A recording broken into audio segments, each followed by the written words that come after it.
Hello everyone.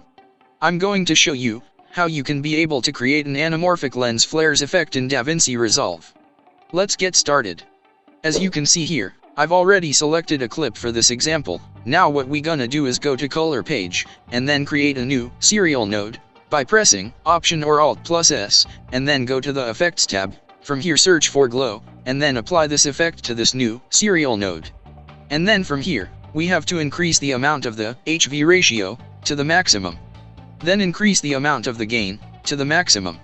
And now from here, we have to choose a bright vibrant greenish blue color. This way, we can create an anamorphic lens flare effect in DaVinci Resolve. If you found this video useful, please like and subscribe. Happy editing!